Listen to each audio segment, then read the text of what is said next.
Welcome back, old book. Hello friend, welcome back. आपका स्वागत है आपके अपने ओल्ड बुक कैट चैनल में। और आज हम बात करने वाले हैं एडजस्टमेंट जो रहेगा एक टॉपिक हमारा। इसमें हम डिटेल में बात करेंगे और जो भी मेथड रहेंगे इसके उसको डिटेल में देखेंगे एक एक करके। तो चलिए क्लास को स्टार्ट करते हैं और आई होप आप सब लोग अच्छे होंगे और अच्छे से अपनी स्टडी कंटिन्यू कर रहे होंगे। जो समय स्टडी चल रही है उसके अकॉर्डिंग आप अपने आप को तैयार करते रहें, क्योंकि जब समय आएगा तो वही मौका मार पाएंगे जो स्टडी हल्के हल्के कर रहे हैं। तो चलिए मैं क्लास को स्टार्ट कर रहा हूँ। तो सबसे पहले एडजस्टमेंट, अगर आपने वर्ड सुना होगा तो एडजस्टमेंट वर्ड से आप समझ रहे होंगे किसी भी चीज़ में एडजस्टमेंट करना, यानी बोलते हैं कि यार एडजस्ट कर लो आप कि आज एक दिन दो दिन।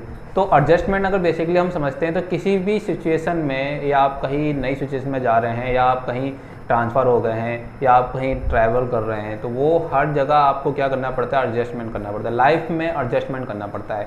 तो बेसिकली अगर हम डिटेल में समझें कि एडजस्टमेंट या समायोजन जिसे हम बोल रहे हैं वो है क्या, तो अपने वातावरण में ढलने की जो क्षमता है बिना किसी मानसिक द्वंद्व के, ठीक है, दैट मीन कि कन्फ्लिक्ट कोई भी आपके दिमाग में या मेंटल कन्फ्लिक्ट नहीं होना चाहिए, तो वही क्या होता है, आपका एडजस्टमेंट होता है। ओके, एडजस्टमेंट होता है। उसके बाद अगर मैं दूसरी बात करूँ, टकराव के बिना, आपसे कहा जाता है कि मतलब किसी भी बिना टकराव के आप कहीं भी एडजस्ट हो जा रहे हैं, तो वही आपका क्या है, समायोजन कहलाता है। अब यहाँ पर एक डेफिनेशन है स्मिथ की, ये कहते हैं कि अच्छा समायोजन वह है जो यथार्थ यानी रियलिटी पर आधारित तथा संतोष देने वाला हो। संतोष दैट मीन कि सेटिस्फैक्शन आपको देने वाला हो, यानी रियलिटी से रिलेटेड हो और कैसा हो, सेटिस्फैक्ट्री हो। तो ये आपका जो है एक आपका क्या होगा, समायोजन होगा। बहुत ही बेहतर समायोजन कह सकते हैं या सुपर क्वालिटी का समायोजन कह सकते हैं, जो स्मिथ हमारे यहाँ जो स्मिथ हैं वो कह रहे हैं। अच्छा, उसके बाद दूसरा कहते हैं कि समायोजन जो होता है वो डायनामिक होता है, यानी गतिशील होता है। वो हमेशा क्या होता है, चेंजेबल होता रहता है। ऐसा नहीं कि स्थिर है कि जैसा समायोजन आप एक जगह कर रहे हैं तो वो भी हर जगह काम आ जाएगा, नहीं। हर सिचुएशन में आपको अलग अलग समायोजन की विधियाँ या अलग एक टाइप यूज़ करना पड़ता है अपने लिए। अब हम यहाँ पर बात कर रहे हैं कि एजुकेशन इम्पोर्टेंस की। एजुकेशन इम्पोर्टेंस में आपकी किस प्रकार से समायोजन हो रहा है, तो इस चीज़ को हम देखेंगे। सबसे पहले अगर हम बात कर रहे हैं कि टकराव से बचाता है समायोजन, अगर आप कर पाते हैं या एडजस्टमेंट किसी भी सिचुएशन में आप कर पाते हैं, तो वहाँ क्या होता है कि आपको टकराव नहीं होने देगा, यानी आपके बीच में किसी प्रकार का मतभेद नहीं होने देगा, तो आप वहाँ पर उस चीज़ से क्या होते हैं, बच जाते हैं। दूसरी बात कहता है कि तरक्की की ओर ले जाता है। जब आप टकराव नहीं करेंगे, वेस्ट ऑफ टाइम नहीं होगा आपका, किसी से लड़ाई बुड़ाई नहीं होगी, तो आप क्या करेंगे, अपने गोल की तरफ ज़्यादा से ज़्यादा टाइम दे पाएंगे। ऊर्जा का जो है सही उपयोग, एनर्जी जो आपके अंदर है, अपार एनर्जी का जो एक भंडार आपके अंदर हो रहा है, वो आप क्या करें, सही डायरेक्शन में अगर उसे देते हैं तो वो कहीं ना कहीं एक सही डायरेक्शन में जाने के बाद आपको तरक्की की ओर ले जाता है। समायोजन जो है, समायोजन की जो कमी है, अगर समायोजन आपके में एडजस्टमेंट थोड़ा सा लैग कर रहा है किसी भी सिचुएशन में या कहीं भी, तो वो क्या होता है, एक दृष्टिकोण पैदा करता है जो कि नकारात्मक आपके बिहेवियर में आपको मानसिक द्वंद्व पैदा कर देता है, यानी नकारात्मकता पैदा हो जाती है। तो ये आपको समझ में आ रहा होगा यो। इसके बाद अगर हम बात करें अकॉर्डिंग फ्रॉइड्स जो है हमारे सिगमंड फ्रॉइड्स, वो क्या कहते हैं, ये कहते हैं कि इड, ईगो और आपका सुपर ईगो, इनका कहना है इड और ईगो और सुपर ईगो, अगर इन तीनों में समायोजन नहीं हो पा रहा है, किसी भी प्रकार से समायोजन नहीं हो पा रहा, तो वहाँ पर क्या हो रहा है कि ये कन्फ्लिक्ट का एक सिचुएशन आपके पैदा कर देंगे, जहाँ पर क्या होगा कि आपका मानसिक टेंशन, एंजाइटी और बहुत सारी चीज़ें, बीमारियाँ ये कह सकते हैं, पैदा होने लगती हैं। तो हमें समझ में आ रहा है कि हमें क्या करना है, तीनों में आपको समायोजन होना जरूरी है, इन तीनों में, ठीक है, समायोजन होना बहुत ज़रूरी है। इसकी डिटेल आप पढ़ सकते हैं, क्योंकि इससे पहले का लेक्चर मैंने इसमें पढ़ाया आपको, साइको जो एनालिटिकल थ्योरी है। उसके बाद अगर मैं बात करूं कि कुसमायोजित के लक्षण क्या क्या होते हैं, तो अगर लक्षण की बात कर रहे हैं तो हम सबसे पहले बोलेंगे कि जो एबनॉर्मल बिहेवियर होता है, या आपका जो एक नॉर्मल बिहेवियर हो गया, एक एबनॉर्मल बिहेवियर हो गया, तो जो एबनॉर्मल बिहेवियर है उसी का एक लक्षण है। दूसरी बात अग्रेशन, आप बहुत ज़्यादा गुस्सा कर रहे हैं किसी भी चीज़ के लिए लेके या किसी भी पर्टिकुलर समय या सिचुएशन पर, तो वो क्या है, एक आपका लक्षण है किसका, कुसमायोजित, यानी कह सकते हैं कि जो एडजस्टमेंट है वो एक वेल एडजस्टमेंट नहीं कहलाएगा। इसका कारण क्या क्या है, कॉजेस क्या क्या है, तो उद्देश्य का स्पष्ट न होना।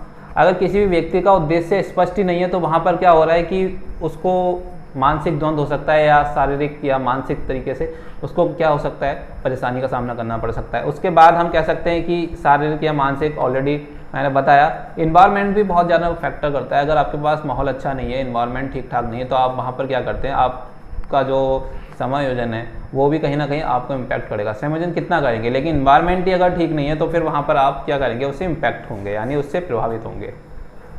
उसके बाद आपका आता है मानसिक रोग। अब अगर ये सिचुएशन बार बार बन रही है, या आपके साथ ही किसी भी स्टूडेंट या कोई भी व्यक्ति जो है जिसके साथ ये समायोजन यानी एडजस्टमेंट नहीं हो पा रहा है प्रॉपर तरीके से, तो वहाँ पर क्या पैदा होता है, या उसके रोग कह सकते हैं, स्ट्रेस हो जाएगा, उसको मानसिक तनाव बहुत ज़्यादा हो सकता है, फिर एंजाइटी होगी, उसके बाद प्रेशर, उसके ऊपर दबाव बहुत ज़्यादा हो जाता है, या फ्रस्ट्रेशन का भाव भी उसमें आ जाता है। यानी कोई व्यक्ति है, कोई स्टूडेंट है, बार बार किसी चीज़ के लिए तैयारी कर रहा है, वो उसमें बार बार विफल हो जा रहा है, तो उसमें कहीं ना कहीं क्या फ्रस्ट्रेशन का एक भाव पैदा हो जाता है, और वो उस चीज़ से क्या हो जाता है कि फ्रस्ट्रेटेड हो जाता है कि यार ये मुझसे क्यों नहीं हो पा रहा है। कोई भी एग्ज़ाम ले सकते हैं आप, चाहे छोटा एग्ज़ाम हो या बड़ा एग्ज़ाम हो, एग्ज़ाम कोई भी क्लियर नहीं कर पा रहे हैं, या उसको समय नहीं दे पा रहे हैं, नहीं लग पा रहा है आपका टाइम, तो वो क्या हो रहा है कि कम से कम फ्रस्ट्रेशन का एक भाव उत्पन्न हो जाता है। या फिर आप अगर ऐसा भी हो जाता है कि कोई एग्जाम की हम तैयारी कर रहे हैं और ऐसे लोगों में बैठना उठना है हमारा जो फ्रस्ट्रेशन ऑलरेडी खुद से हैं, और वो आपको भी ऐसी डिमोटिवेट बात बताते हैं, तो वहाँ पर क्या होता है कि आप फ्रस्ट्रेट हो जाते हैं अकॉर्डिंग टू किसी भी एग्जाम के लिए। तो मतलब आप जब कभी भी कोई चीज़ की तैयारी कर रहे हैं तो ऐसे लोगों के संपर्क में रहें और ऐसे जगह बैठें जहाँ पर उस चीज़ को प्रोत्साहन मिले, या अगर नहीं है इन्वायरमेंट आपके पास तो आप क्या करेंगे, उस जगह पर आपको कुछ नहीं करना है, सिर्फ अपने आप में रहें और अकेले रहें, क्योंकि वही एक सफलता की कुंजी है। क्योंकि ज़्यादातर लोग तो आपको भटकाने में ही ज़्यादा मज़ा लेते हैं। उसके बाद है मेथड या सोल्यूशन की बात करें, ये सारी चीज़ें तो हो रही हैं, लेकिन इनका सोल्यूशन क्या निकलेगा, या सोल्यूशन हम कैसे निकाल सकते हैं। तो देखिए डायरेक्ट है, एक तो हम डायरेक्ट जो भी प्रॉब्लम आ रही है उससे डायरेक्ट फेस करें, या उसको डायरेक्ट उसका प्रॉब्लम को सॉल्व कर लें, वो हो सकता है। एक आपका है इनडायरेक्ट, ठीक है, एक आपका क्या है इनडायरेक्ट या डिफेंस मैकेनिज्म, या फिर हम कह सकते हैं कि जो भी हमारे सामने कॉन्फ्लिक्ट आ रहा है या जो भी प्रॉब्लम क्रिएट हो रही है उससे हम क्या करें, साइड बाय बच जाएं, या फिर उसको इनडायरेक्ट तरीके से हैंडल करें। तो हम यहाँ पर देख रहे हैं कि डायरेक्ट जो मेथड है हमारे सामने वो कौन कौन से हैं। तो सबसे पहला आपका है प्रॉब्लम सॉल्विंग, या सॉल्व प्रॉब्लम कर रहे हैं आप, किसी भी जो भी आप सिचुएशन में आप फंसे हुए हैं तो उसको आप क्या कह रहे हैं, डायरेक्टली आप उसका समाधान निकाल रहे हैं। या फिर आप क्या कर रहे हैं, रिप्लेसमेंट, उस जगह से आप क्या कर रहे हैं, रिप्लेस हो जा रहे हैं, विस्थापित हो जा रहे हैं उस जगह से। या उसके बाद क्या है, मेकिंग प्रॉपर चॉइस, ठीक है, डिसीजन, या फिर आप एक सटीक क्या कर रहे हैं, चॉइस कर रहे हैं वहाँ पर, या फिर आप प्रॉपर तरीके से क्या कर रहे हैं, उसका डिसीजन ले रहे हैं जो कि एक सटीक डिसीजन रहेगा और आपकी जो भी प्रॉब्लम है उसको रिजॉल्व कर देगा। फिर हम कह सकते हैं कि चेंजिंग प्लान्स, जो हमने प्लान्स किसी भी प्रॉब्लम को सॉल्व करने के लिए हमने क्या करे हैं, बनाए हैं, वो हम उसमें चेंजिंग कर सकते हैं। कि एक बार हमने जो प्लान किया, ए प्लान हमने किसी भी सिचुएशन के लिए लिया, लेकिन वो उसमें अच्छे से काम नहीं कर पाया, तो हमारे पास बी बैकअप में होना चाहिए कि बी प्लान हम उस पर फॉलो करेंगे या उस पर दोबारा से अप्लाई करेंगे, जिससे वो क्या रहेगा कि बी प्लान उसमें सक्सेसफुल हो पाएगा। तो ये आपका था डायरेक्ट मेथड। लेकिन अब जो हम बात कर रहे हैं ये वेरी वेरी इंपॉर्टेंट है, आपका वेरी वेरी इंपॉर्टेंट है, डिफेंस मैकेनिज्म बोलते हैं। और ये जो है इनडायरेक्ट मेथड है, जो हमने पढ़ा था डायरेक्ट और इनडायरेक्ट जो सोल्यूशन के मेथड की बात कर रहे थे, तो ये आपका इनडायरेक्ट मेथड है। इसमें जो आपको दिया है ये फ्रॉइड ने दिया है 1896 में दिया है, ओके। इसके बाद जो अब यहाँ से इंपॉर्टेंट स्टार्ट हो रहा है तो वो ये है कि पहला क्या है, पहला आपका ये है कि रेशनलाइजेशन, ठीक है, युक्तिकरण क्या है। इसमें क्या होता है, प्रॉपर रीजन आपके पास होना चाहिए। क्या होना चाहिए, प्रॉपर रीजन होना चाहिए किसी भी चीज़ का। अगर जैसे बोला गया कि नॉर्मली क्या होता है कि ग्राफ्स यानी ग्रेप्स जो हैं वो बोल दिए कि खट्टे हैं, तो अंगूर खट्टे हैं, तो इसका एक उदाहरण है, काफ़ी एग्जाम में पूछा गया और आया भी है। तो मतलब ये हुआ कि अगर कोई चीज़ मुझे नहीं मिल पा रही है तो मैं बोल दूंगा कि यार वो चीज़ बेकार है, या उसके क्या रीज़न देने लगूंगा कि उसके फालतू की वो ऐसा है या वैसा है। तो बेसिकली क्या है, जो चीज़ हमें नहीं मिल पा रही है तो दैट मीन कि अंगूर खट्टे हो गए। या अगर मैं बोलूँ कोई चीज़ मुझे ईजिली मिल जा रही है तो लेमन आर स्वीट्स, जबकि लेमन तो खट्टा होता है, हम क्या बोल रहे हैं, लेमन आर स्वीट्स, तो मतलब वो चीज़ मीठी हो गई। जो चीज़ मुझे इजीली मिल जा रही है तो वो कह सकते हैं कि हम स्वीट्स हो गए, यानी मीठा हो गया। तो ये रेशनलाइजेशन यानी युक्तिकरण, इसका मीन्स होता है यहाँ पर आप प्रॉपर रीजन रखते हैं किसी भी चीज़ को बताने के लिए। इसके बाद आपका आता है सेकंड नंबर है रिग्रेशन यानी प्रतिगमन। रिग्रेशन का मीन्स क्या होता है कि अपनी जो पहली वाली अवस्था है उसमें जाकर उसका व्यवहार करना। लाइक अगर कहना है कि रोना, बच्चों की तरह, जैसे कुछ लोगों को आपने देखा होगा कि बच्चों की तरह बिहेव करते हैं, कभी कभी वो मैच्योर तो हैं बट मैच्योरिटी के अकॉर्डिंग बिहेव नहीं करते, और वो कभी कभी ये भी है कि वो रोने लगते हैं। जैसे उन्हें कोई भी बात अगर बोल दी या कुछ बात उनके साथ हो गई तो वो बहुत ज़्यादा ओवर रिएक्ट करते हैं, रोने लगते हैं। अपने आप में उनमें क्या है, एक एडजस्टमेंट नहीं है कि इस सिचुएशन में या इस प्लेस पे मैं कैसे बिहेव करूं। तो वो क्या हो रहा है कि आप उस जगह पर ऐसे बिहेव कर रहे हैं बच्चों की तरह, तो इसलिए बोला गया अपनी पहली अवस्था में जाकर उसका जैसे व्यवहार कर रहे हैं, या बिस्तर गीला करना बच्चों का, तो बड़े होने पे भी कुछ लोग कभी कभी इस टाइप का होता है, तो वो क्या है, एक आपका रिग्रेशन है, प्रतिगमन हो गया। उसके बाद नेक्स्ट आपका थर्ड जो है कंपनसेशन, यानी क्षतिपूर्ति। आप किसी भी चीज़ का क्या कर रहे हैं, क्षतिपूर्ति कर रहे हैं। तो क्षतिपूर्ति जो है वो कैसे होगी, आपने क्या करा, जैसे कि मोस्टली अगर एग्जाम्पल के अकॉर्डिंग समझें तो जैसे कि गर्ल्स होती हैं वो छोटी हाइट की अगर हैं तो वो हील्स जो हैं बड़ी बड़ी हील्स पहनते हैं, जिससे कि उनका कंपनसेशन हो जाता है और हाइट में इजाफा होता है, जैसे कि उनके जो भी अकॉर्डिंग टू जो एक लुकिंग है वो अच्छे लगने लगता है। तो वो क्या करते हैं कि अपने हील्स को ऊंचा करने के बाद वो अपना जो एक लुक है उसको अच्छा से गॉर्जियस बना लेते हैं। फिर या अगर हम ऐसे भी समझ सकते हैं कि जो एक स्टूडेंट है वो स्टडी में अच्छा नहीं कर पाया है, और वो क्या है कि स्टडी में अच्छा नहीं कर पाया, तो क्या इसका मतलब ऐसा नहीं है कि वो स्टडी में अच्छा नहीं कर पाया तो वो किसी और फील्ड में अच्छा नहीं कर पाएगा। वो ऐसा है कि अगर स्टडी में नहीं कर पा रहा है तो मे भी हो सकता है कि वो जो स्पोर्ट्स में बहुत ही अच्छा निकल जाए। अगर हम बात करें सचिन तेंदुलकर की, तो क्या वो अपने स्टडी टाइम में बहुत अच्छे रहे होंगे, मे भी नहीं, लेकिन उन्होंने जो अपना क्रिकेट में या स्पोर्ट्स में उन्होंने जो एक उनके पास टैलेंट है उसकी बात ही अलग है। तो मतलब यही कह सकते हैं कि कोई भी व्यक्ति क्या है, किसी भी एक सिचुएशन में जो चीज़ नहीं कर पा रहा है वो दूसरी सिचुएशन में बेटर कर जाता है। तो ये हो गया कंपनसेशन। एक जगह फेलियर मिलने का मतलब ये नहीं होता कि आप लाइफ में फेल हो चुके हैं या हर जगह फेलियर नहीं मिलेगा, आप दूसरी जगह ट्राई करें, उसकी जगह दूसरी जगह ट्राई करें, तो मतलब वही चीज़ है यहाँ पर। कंपनसेशन जो मतलब है वो आपका यही है। नेक्स्ट प्रोजेक्शन क्या है, मतलब दोषारोपण करना, मतलब मेरा जो गलती है वो मैं किसी और के ऊपर थोप रहा हूँ कि नहीं ये तो आपने किया था। सपोज कोई टीचर क्लास में पढ़ा रहा था और एक बच्चा जो है वो छेड़खानी कर रहा था, लेकिन जो छेड़खानी कर रहा था वो तो बच गया, और जो दूसरा वाला टीचर है उनने उसे बोला कि भाई बच्चे को उठा दिया, खड़ा कर दिया। तो मतलब क्या हुआ, जो कर रहा था उसने उस पर दूसरे वाले जो नहीं कर रहा था स्टूडेंट उसको दोषारोपण कर दिया कि नहीं ये वाला जो बच्चा है ये शैतानी कर रहा था, मैं नहीं कर रहा। तो इस प्रकार का जो एक मतलब होता है किसी भी प्रकार का डिफेंस मैकेनिज्म है, ये डिफेंस मैकेनिज्म के क्या है, टाइप्स हैं। तो प्रोजेक्शन करना या दोषारोपण करना अपना बचाव के रेफरेंस में किसी और पे उसका जो है रीजन को बता देना या रीजन दिखा देना कि नहीं ये तो मैंने नहीं किया, आपने किया है। तो लाइक हम कह सकते हैं कि उल्टा कोतवाल को डांटे, ऐसा भी हम समझ सकते हैं। उसके बाद है आपका 5th नंबर है सब्लिमेशन, जो है उद्दीतीकरण। अगर मैं बताऊं सब्लिमेशन क्या होता है कि इसमें एनर्जी जो है शिफ्ट करते हैं एक जगह से दूसरी जगह, यानी एक जगह की जो एनर्जी है वो शिफ्ट करना। जैसे कि अगर सेक्सुअल डिजायर है तो वो हम क्या कर रहे हैं उसका सही रूप दे देना, यानी जो हमारी एनर्जी है बॉडी के अंदर उसको हम क्या करें एक सही डायरेक्शन में लगाएं, हम बहुत अच्छे से क्या करें स्टडी में टाइम लगाएं, अपना जो एनर्जी उसको उसमें वेस्ट करें, ठीक है। या फिर हम क्या करें कोई आर्टिस्ट या कोई भी चीज़ बनाएं या लिखें, बुक राइटिंग करें या रीडिंग करें, एटलीस्ट ये सारी चीज़ें करें। तो हम क्या कर सकते हैं कि जो एनर्जी हमारी है वो हम शिफ्ट कर सकते हैं दूसरी जगह। तो सब्लिमेशन जो होता है वो इस यही चीज़ होती है, शिफ्टिंग एनर्जी। तो मतलब भाग मिल्खा भाग लाइक उदाहरण है इसका, वो बहुत ज़्यादा एनर्जेटिक थे और उनके अंदर बहुत ज़्यादा एग्रेशन भी था। तो उन्होंने क्या करा, अपने जो एग्रेशन और जो अपनी एनर्जी को शिफ्ट करके, वो देख रहे हैं आज की डेट में रेसर थे, यानी उस समय में रेसिंग जो एक पर्सन थे, तो वो अगर अपनी एनर्जी को सही जगह नहीं लगाते तो वो आज फेमस नहीं होते। तो इसीलिए क्या बोलते हैं कि जो एनर्जी है उसको सही जगह शिफ्ट करें और उसको आप अपनी क्या है कह सकते हैं कि जो आपकी प्रगति है या फिर आप जो उच्च लेवल पे जाना चाहते हैं तो वो आप कोई भी चीज़ मुकाम पा सकते हैं। इसके बाद 6 नंबर है डिस्प्लेसमेंट दैट मीन अगर आपके, इसका मीन्स ये है कि कोई भी सिचुएशन आपके सामने आती है और उस जगह पर आप क्या कर रहे हैं कि आपके साथ कोई भी होता है, जैसे सपोज एग्जाम्पल के तौर समझते हैं कि आपके जो फादर हैं वो अपने ऑफिस में काम करते हैं और उनका किसी प्रोजेक्ट में दिया गया लेकिन वो फाइल कंप्लीट नहीं हुई, तो इन केस तो उनके बॉस ने उन्हें डांट लगा दी।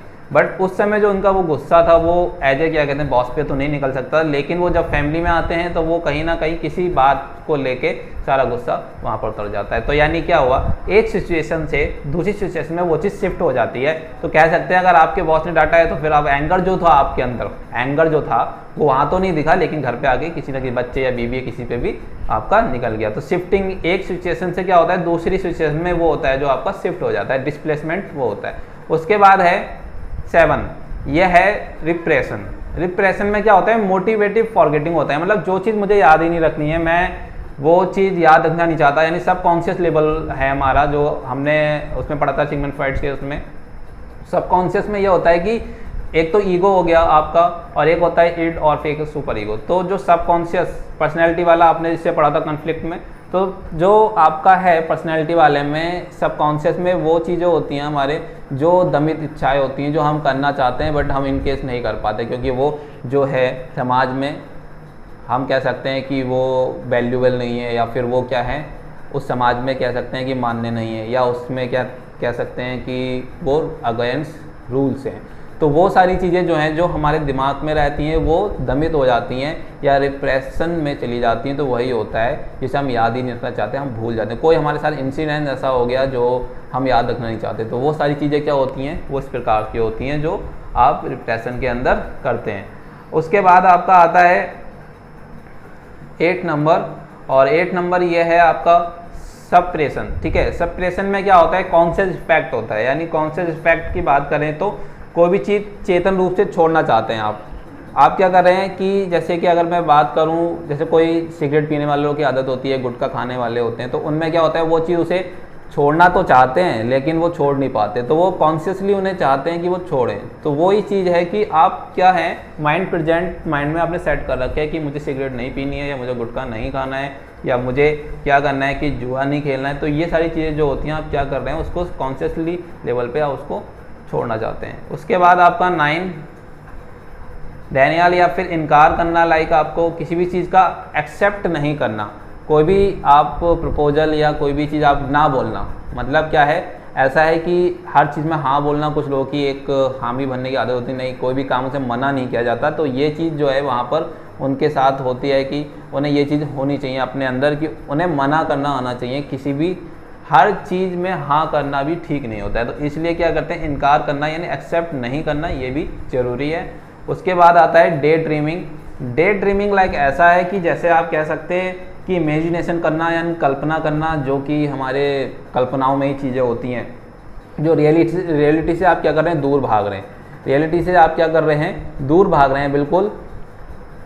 लाइक जैसे स्टूडेंट है और इमेजिन कर रहा है कि यार मेरे पास एक कार होनी चाहिए और बंगला होना चाहिए और मैं बहुत अच्छे होटल में खाना खा रहा हूँ, और लाइक मतलब मैं पता नहीं कहाँ कहाँ घूमने जा रहा हूँ, ठीक है, विदेशों में घूम रहा हूँ, लेकिन ऐसा कुछ तो है नहीं, क्योंकि जो रियलिटी है वो तो कुछ और ही है। लेकिन वो रियलिटी से में नहीं, वो इमेजिन कर रहा है अपना, तो वो क्या है, रियलिटी से आपको दूर भाग रहे हैं, इमेजिनेशन चल रहा है, तो उसी को हम डे ड्रीमिंग बोलते हैं। इन सब पे क्वेश्चन बनते हैं, ठीक है। तो इन सब पे कॉन्सेप्ट जो समझना है आपको, वो समझ लें अच्छे से, जिससे क्या होगा कि आप जब क्वेश्चन सामने आएगा तो फिर ये आपके दिमाग में चीज़ें चलेंगी। उसके बाद आपका सेकंड लास्ट है आइडेंटिफिकेशन। आइडेंटिफिकेशन लाइक क्या करते हैं कि किसी भी चीज़ को या किसी व्यक्ति को आइडियल मान लेते हैं अपना, और जस्ट उसके जैसा ही आप कॉपी करना शुरू कर देते हैं। या टीचर को टीचर को ये बहुत अच्छा लगता है और उसके जैसा आप बनना चाहते हैं, उसकी जैसी ड्रेसिंग या उसकी जैसे सारा चीज़ें कॉपी करना, तो वो चीज़ हो गई। उसके बाद नेक्स्ट आपका आता है 12 रिएक्शन फॉर्मेशन। रिएक्शन फॉर्मेशन में क्या है, आपका जो आप फील कर रहे हैं उसका जस्ट अपोजिट प्रदर्शन करना। यानी लाइक जैसे कोई भी चीज़ फीलिंग आप कर रहे हैं तो उसको क्या करना है, अपोजिट कर देना, यानी ए कर रहे हो तो बी कर देना, तो वो चीज़ क्या होती है, रिएक्शन फॉर्मेशन होती है।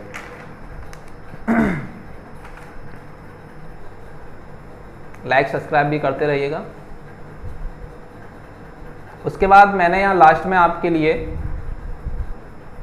सब एक साथ लिखा हुआ है यहाँ पर कि कौन कौन से हमारे पास 12 जो थे डिफेंस मैकेनिज्म के टाइप से, और जिसमें कि पहला था रैशनलाइजेशन, फिर है रिग्रेशन, और फिर आपका कंपनसेशन, फिर है प्रोजेक्शन, और फिर है सब्लिमेशन, और फिर डिस्प्लेसमेंट, और फिर है रिप्रेशन, और फिर है सप्रेशन, और फिर है टेनियल, और फिर है आपका 10 डे ड्रीमिंग, और फिर 11 है आइडेंटिफिकेशन, और 12 जो है आपका रिएक्शन फॉर्मेशन। तो ये था आपका पूरा एक लेक्चर जो कि एडजस्टमेंट पे था, काफ़ी इंपॉर्टेंट है। इसमें सारी चीज़ें आपको जो है पॉइंट टू पॉइंट इम्पोर्टेंट ही रखी गई डिटेल में।